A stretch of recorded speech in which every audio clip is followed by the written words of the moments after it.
What is up, ladies and gents? Welcome to another STR Q&A. I'm Caleb. I'm your host. If you are new here, we do this every Wednesday where I answer your questions, and I also bring at least one thought-provoking topic, something you will learn. So today, I am actually going to go over. I made a Facebook post about a property, the AirDNA. AirDNA sent this email. Let me actually bring this up. And sorry, I'm jumping in. I'm freaking hyped because one, I got some pineapple sparkling water, but secondly, this is something near and dear to my heart. I think a lot of people get duped by realtors that have no idea about what a good STR short-term rental investment looks like. There are so many realtors that really just don't know how to underwrite a property, and I'm here to really help you guys out. So there is a lot of like list where like, okay, this is the best properties for sale. I'm going to show you what AirDNA actually sent out this morning. I made a story on it, and I probably had 10 DMs about asking more about like, why are these bad investments? So I really struck a nerve, and I actually pivoted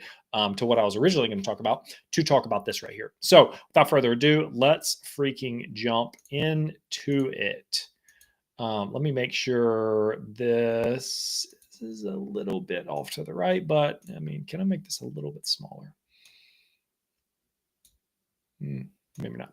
Okay, so this is the AirDNA. AirDNA is like the number one data provider of comps and really projections on what a property will do. So once again, if you have questions, drop them in the comments wherever you're watching. We're live pretty much everywhere: LinkedIn, Facebook, Instagram.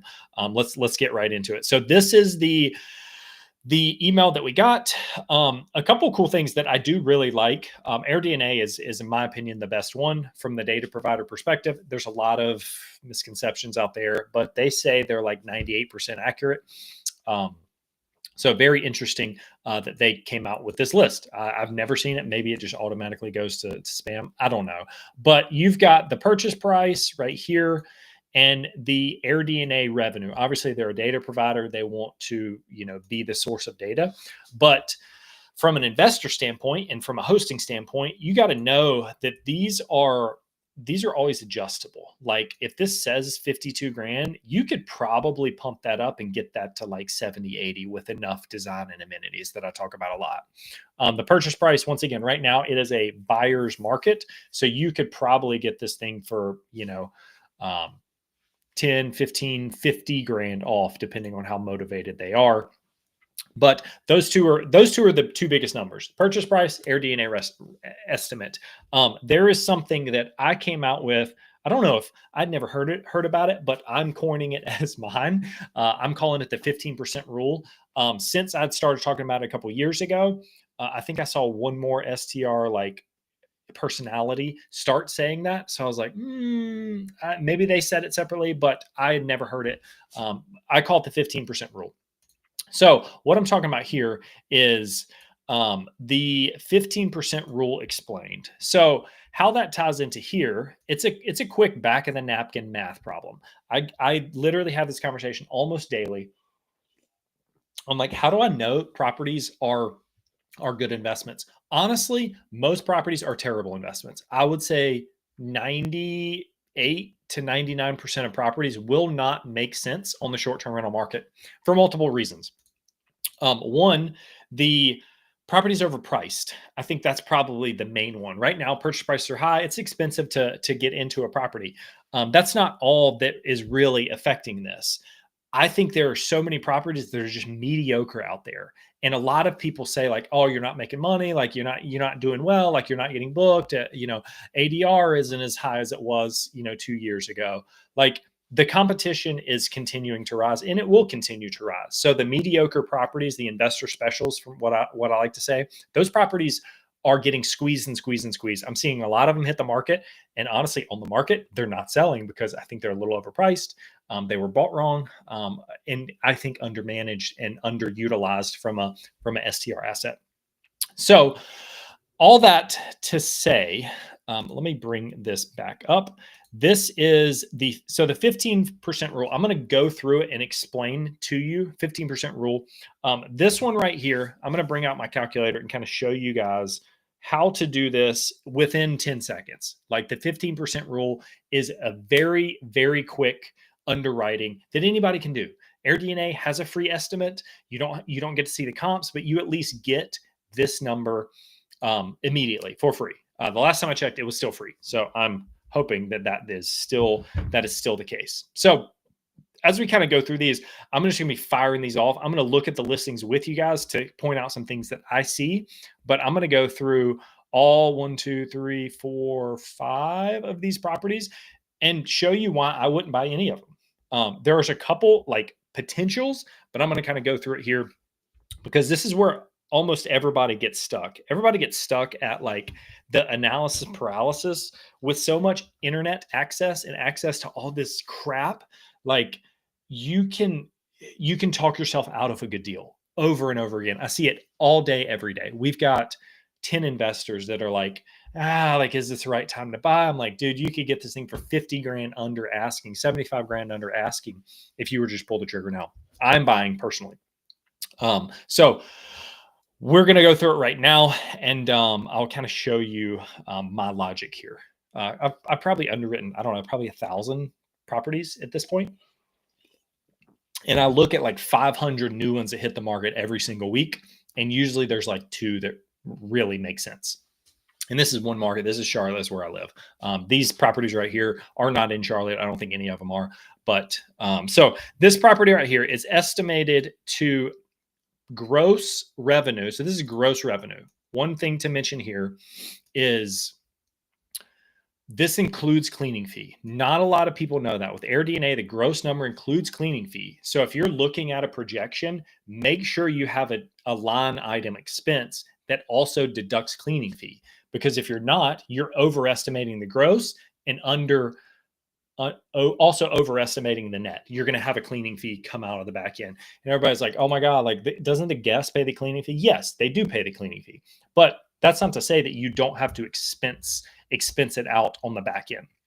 So if you are not expensing the cleaning fee on the back end, then you're probably making a 20%, 10 to 20% mistake immediately. All right. So this property right here, all you do, you take the gross revenue, so $52,758. You hit divide by the purchase price. So what that looks like, if I put enough zeros in here, give me 1 second, I will show you. So 850 is this purchase price. So 500, this is probably flip, but 52,758 divided by the purchase price of 850 gets 0.0621. Flashback to algebra class, you move the decimal 2 things to the right, get your percentages. So you're looking at 6.2% yield. This is what Airbnb calls the yield. So if I go to this listing right here, I'll show you exactly what that looks like. 6.2 projected yield. This should be 15%. Otherwise, I'm not even entertaining that idea of the property. This property will not cash flow. This property will lose probably $1,000 a month. Now, the accountants and the tax people are going to be like, oh my God, but there's tax benefits. There is tax benefits, but like the number one goal for most investors is cash flow. It's got to be cash flow positive. Even if it pays for itself, like I think that is a win. Let's just say you net even, you get all the tax benefits, you ride the appreciation wave, you get debt pay down, you get all these tertiary, like secondary benefits. The number one aspect is usually cash flow for, 9 investors out of 10, probably even more than that. So this property right here, if it's only grossing 52 grand and you pay 850, if you're financing that property, you're negative cash flow. You're losing month every single month. I know that for a fact. Now, if you pay cash for this property, you are probably going to make money, but your cash on cash ROI is super, super low because your upfront cost is out the roof now. You probably paid, a lot of money, let's just say 850 is everything. If you paid that, then if you're only netting 52, I mean, let's just say, yeah, I mean, this is a terrible cash on cash return property. So for this property, I would not purchase this. So I'll zoom in here on look at another properties. Now, this property is lakefront. Like a lot of people are like, oh my God, like this property will appreciate probably more than most houses because it is lakefront and there are no more lakefront properties. Like you're not building, I mean, unless something crazy happens, like mostly all the lakefront properties are already taken and purchased. So say all that to say, I'll kind of go through some of these directly. So let's just, so you can, I'm not going to click on it because it kind of messes it up. But as I hover, you've got the yield. I don't know if you can see it on here, but you've got a yield, like a quick estimate. Like this one actually, this is a 14%er right here. So this has, let me actually, can I make this? Yeah, you might be able to see it. You might not. But this one is projected 49 grand and it's only $340,000. Like that yield is a lot more feasible. Now, I have no idea if this property needs work, renovation. That's a topic for a separate day. But just specifically related to the 15% rule, this is like very close to looking into it further. Now, I know that this, I mean, this looks like a pink house. It looks like a small house. And we've even got the no STR thing here, which AirDNA has been putting on some of these rentals. I have no idea if that's accurate. But this one, 49,100 divided by 339,000 is, yeah, 14 and, you know, a little over that percent yield. So that is almost close enough to say it meets the 15% rule. Now, since this one is so fringe, I would dive into it a little bit more. So I'm actually going to go into here and like go through what I think this property is. So this is a 3-1. I do not love 3-1s. I actually really hate them. I think that's kind of the death trap from an STR perspective in most markets. Pink house, like, you know, could use some work there. Looks like kitchen's a little dated. I've only got 5 photos. This back area, that looks pretty cool. I have no idea if let's go back. So this is at least a step in the right direction. And I'll kind of go through. I'm kind of surprised that this 7%er made the list and this 14%er did not. So let's go back to the email and go to the next one. So this one is in Union Beach, New Jersey. Once again, I don't know anything about Union Beach, but numbers do not lie no matter where you're at. Like the debt service, all the operating expenses, they're going to fluctuate a little bit per market, but like you're not talking crazy number differences from like Charlotte to New Jersey to California. Maybe California is a bad example with all of their insurance crap going on right now. But this one, all right. So we got an 8.9%. Still not buying this one. Yeah, 52,800 divided by 595 equals 8.9% projected yield. Once again, not touching this because the numbers don't make sense. Now, I'll walk down this road and kind of show you how to make this deal make sense if it will. Don't look at these numbers. These numbers are useless. The occupancy with AirDNA is always under and the ADR is always over. Just to give you an idea. Like this property, if we were to manage it, probably would be 80% booked, but we're not averaging 352 a night. We're probably averaging 250 a night, but our revenue is going to beat that. So just ignore those numbers for the most part. All right. So let's walk down this one. So it looks like in like a little townhome community, once again, verify HOA allows it. That's going to be my first step if I'm buying this place, but a lot more photos. So we got 30 photos. It looks like we're pretty dang close to the beach, which I like. Once again, appreciation is probably going to be much higher. I don't like that it's not an in-unit, but you know, it is what it is. People are booking this place to be close to the beach, and luckily this place is close to the beach. Definitely needs some new design.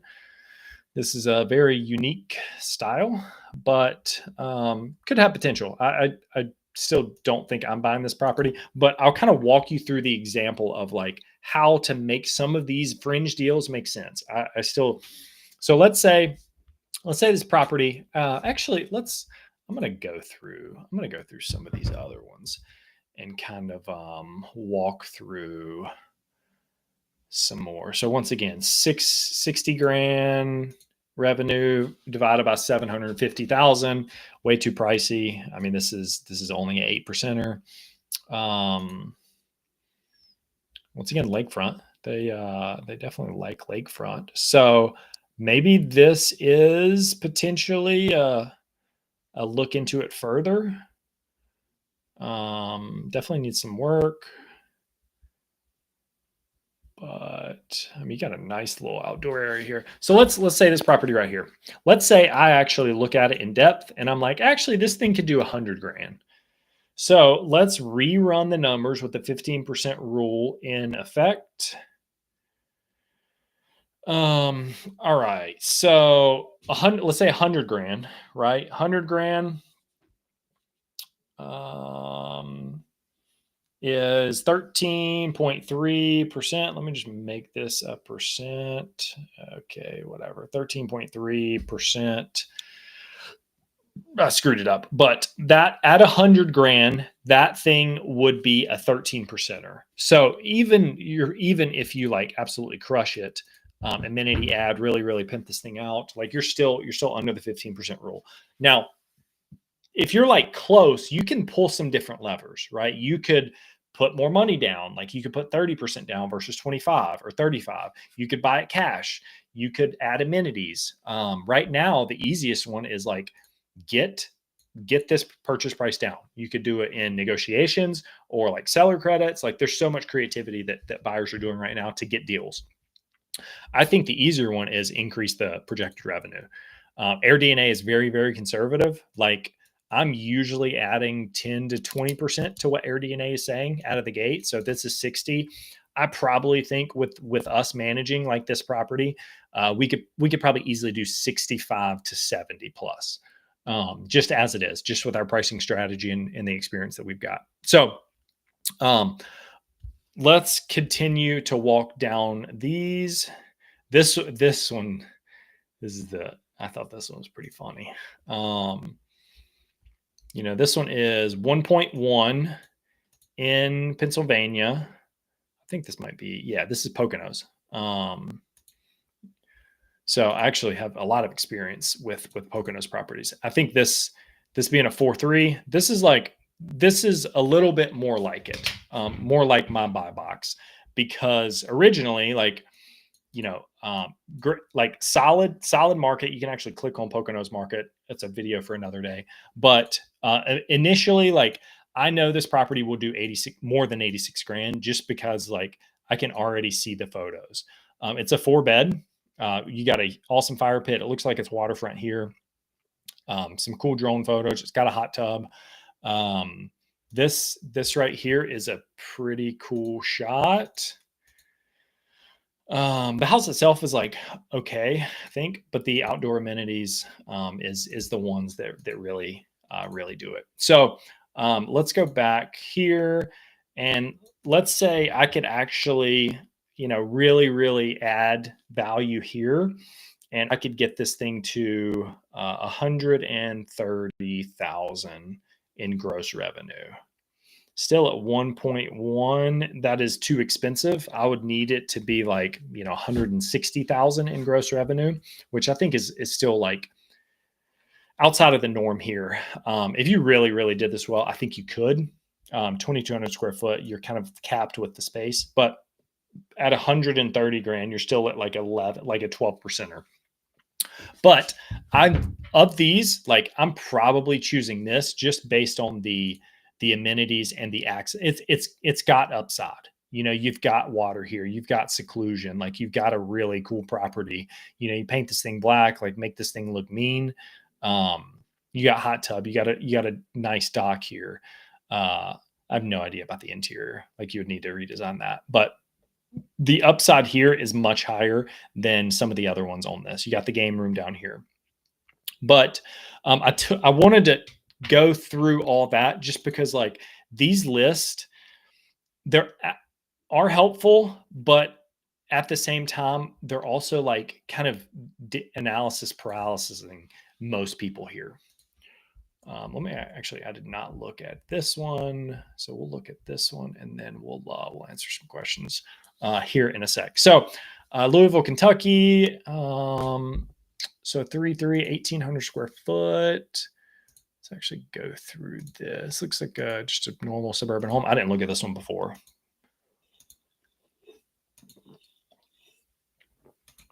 Any like, kitchens, definitely dated. I like the fire pit. Paint that probably like a white. Make that look better. I'm flipping through here really quickly, just for the sake of time. And oh yeah, definitely needs some work as you get to the back half of the photo. The back half of the photos are always the ones where it's like, okay, like this needs a decent amount of work. We do have a hot tub here to Hail Mary save it. Ooh, actually, we got a pool back here. That deck is sweet. Oh, we got a pool actually. All right. Garage, aka future game room. If you know anything about me, pimp out the game room. You got plenty of parking here. Hopefully, street parking. Looks like a suburban area. Okay, so this has potential. I did not plan this, but this right here, a pool is going to add probably 30 grand a year. I'm not adding them. I'm buying a house that already has it, just because it's very expensive. So this place, actually, let's dive into this one. And I know nothing about this market whatsoever. Houses are very cheap. I'd have to look at the rental demand, but you've got, honestly, literally everyone I've looked at has been over a 10% yield. This is actually pretty interesting. All these are like 3 beds, but the revenue for here is like, this is pretty freaking good for this, cheap of a house. So this is Louisville. Yeah, I honestly don't know anything about Louisville, but there's a lot of markets that you can really do well. So the 16%er here is, I think, probably the best one. Let's look at this one. 70 days on market. Looks a little nicer inside. Nice basement. Yeah, looks a little nicer inside, but does it have no outdoor amenities, it looks like. So this one is still, so 46. Oh crap, where'd that thing go? So this one, honestly, this is the one I would buy. Like, for sure. Now, I think there are better ones in other markets, like Charlotte. I know there's better ones. But this one is, it checks. Look at that. Checks the initial box, 15%. I'm personally buying it 20%. But this is like a heck yeah. Let's research further. And you add the ability to get this bad boy. Now, who knows if this is like a working pool, completely different subject.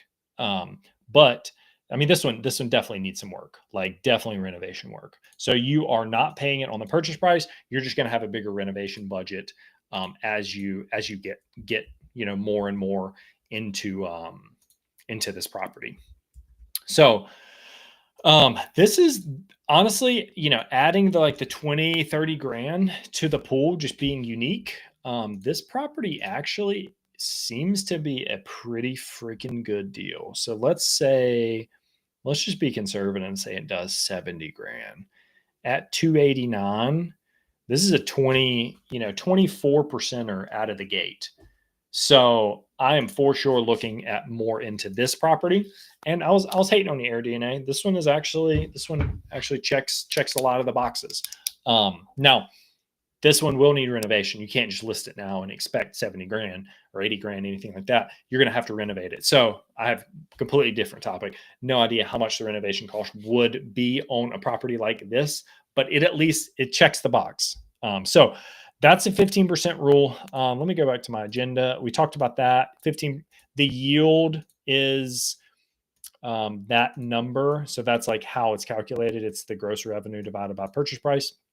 Once again, if you're following me, you're pumping up the projected revenue on that one because you got a pool, you got a huge deck, you could add a hot tub there, and then also, I mean, if you double whammy, get this thing for like 269, 259, that's where you really hit it at all angles. Okay, yep, and then we went through my top picks as well. So, any questions on any of that? That was. I feel like I was talking a lot. I will shut up now and look at, let me make sure there's no questions anywhere. I have to go to like 14 different places to look at questions.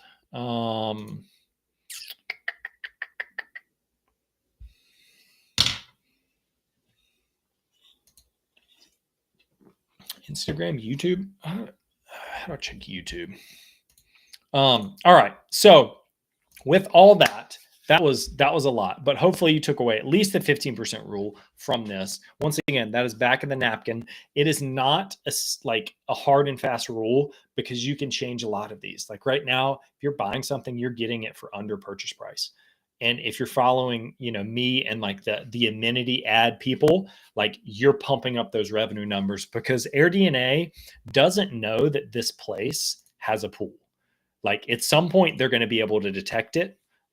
They're like adding some of the functionality now, but they're not there yet. They're just starting to add these features. But for us, like looking at diamonds in the rough, these places are everywhere. Like this, I don't know anything in Louisville, but like these numbers, the purchase prices compared to the revenue, like there's a lot of solid investments here. You could probably dig into here a little bit further, get you a local realtor to help with this. Honestly, I'd probably get like a 4, 5, 6 bedroom if the threes are this cheap. But appreciate everybody for watching. If you need any specific help on properties or underwriting or managing, I'm here to help. I'm trying to be the guy that I did not have years ago when I started. So this is just my way of like giving back, providing enough knowledge out there. In hopes, obviously, we want to work with you and help you any way we can. We don't help everybody. Usually about 95% of the people that come across our desk, like just not good fits, unfortunately. So we work with higher end properties, higher end clients. So if you need help, shoot me a message on Instagram, Caleb W. Shore.